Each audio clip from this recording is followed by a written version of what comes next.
Ever since Star Fox 64, I've always enjoyed a good space fighter. Many good titles have come and gone, but none that have managed to match the feeling of flying an R-Wing. Well, now we've got a new roguelike coming to Switch. How will it measure to my all-time favorite? Find out right here on The Thirsty Mage.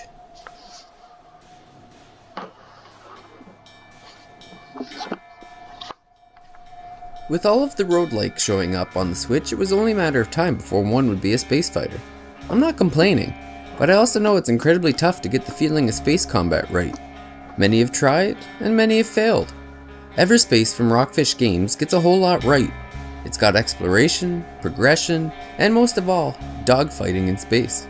As with many roguelikes, much of what will determine whether you have a good time or not comes down to how much you enjoy the repetition of gameplay. And that unfortunately is going to be a matter of opinion. Before I get too detailed about my own opinion though, let's go over the premise just a bit. Not much is revealed early on, but what we are told is that the pilot and protagonist of Everspace has lost his memory after escaping it from an attack. What the pilot is able to piece together from the beginning is that during an argument with someone he knew, he was injected with some sort of substance. After an escape and a retreat to an unknown location, the pilot enters into a stasis while a cure slowly works its way through his body. After your first defeat in space, you learn that a clone of this pilot is made upon each death, thus providing the explanation behind how your character seemingly never dies and can grow stronger after each death. It's a clever way of explaining the roguelike progression, and the interesting story plays out nicely during each consecutive run. But what you probably came here to find out is what the space combat is like, and the best answer I can provide is, it's complicated. On the one hand, the movement of the ship is mostly smooth and intuitive. Propulsion is controlled with the left shoulder buttons, both forward and backward, and the direction of the ship is controlled with the right stick. The less intuitive part is that the strap is controlled with the left stick, meaning you could potentially confuse yourself into thinking you're changing direction when you're really just kind of dancing around a small radius. It took me some getting used to, but I eventually got the hang of it. The area of most concern in my opinion is the dogfighting with enemy AI. Enemies can come fast and in large numbers, and while for the most part it was a fun experience, I found the best way to win is the least amount of fun.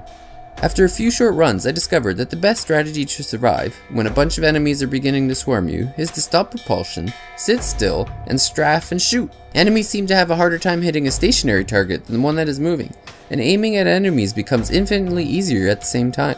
Where once I was getting blown out of the sky, I was now shredding through squadrons with little to no damage. It's an annoyance that I think with time will work its way out. Maybe after I discover some new strategies when I'm on the move, or maybe I just need some more time behind the stick. Almost every other part of the game I enjoy though. The progression of purchasing upgrades at the end of a run, building new equipment from resources found in space, traversing through asteroid fields, all provide a real enjoyable experience. Even with all the fantastic RPG and roguelike additions, the space combat really is going to make or break your experience. So much of your time is going to be exploring space and fighting the bad guys, and if you can't enjoy that, then you probably aren't going to put the time in to appreciate the rest.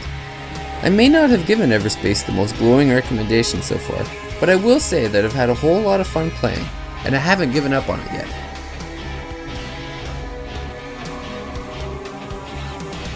Thank you for watching. If you enjoyed the review, please like and subscribe below. You can also check out our website, www.thethirstymage.com, or you can follow us on Twitter under the handle TheThirstyMage.